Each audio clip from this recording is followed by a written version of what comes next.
Kar se Radgonskih goric tiče, imamo kar 5-6 kleti, povprečna starost, bom rekel, tisti najstarejši je preko 200 let. Na dnevu odprtih vrat so si lahko obiskovalci Gornje Radgone ogledali nekaj zanimivih kleti, pred vstopom v klet pod slapom pa je prenehalo deževati in tako sta nas greli kar 2 sonci.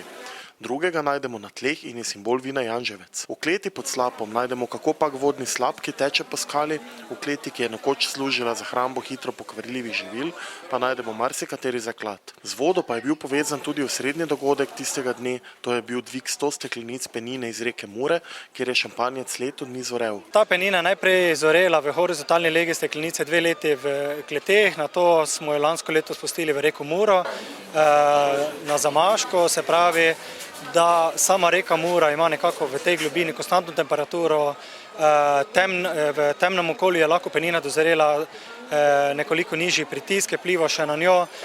Zorenje za glavo nadol, čist na kvasovko, kar dejansko še pospešuje vgradnjo tega CO2 v samo vino, tako da lahko pričakujemo izvrstno kvaliteto te penine.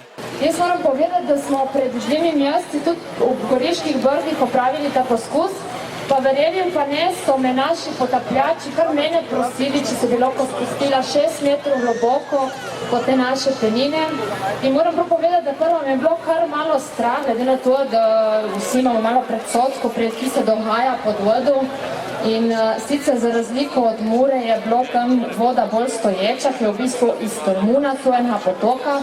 In verjemte, pa neki tukaj bi se pa ne upala spustiti. Med samo akcijo je Mura šla malo gor in enostavno turbulence je naredila take, da nažalost ta hip ni mogoče več nove polete not spraviti. To smo ven spravili, smo se potrudili. Upamo, da bomo čez nekje 2 do 3 tedne spravili not.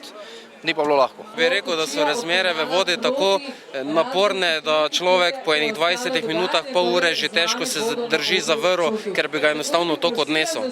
Koliko izkušenj je dejansko potrebnih za takšen podvig? Mislim, da človek rabi ogromno izkušenj pa znanja za takšen potop v tako deročo vodo. Družba ima 120 redno zaposlenih, ki se jim med trgatvijo pridružijo tudi sezonski delavci na preko 380 hektarjih zemlje. Na svojo 160-letno tradicijo so v Radgonskih goricah zelo ponosni. Vse skupaj se je začelo leta 1852, takrat je bilo prodanih prvih 12 000 steklenic penine tukaj iz Gornje Radgone v Gradec in pa na Dunaj.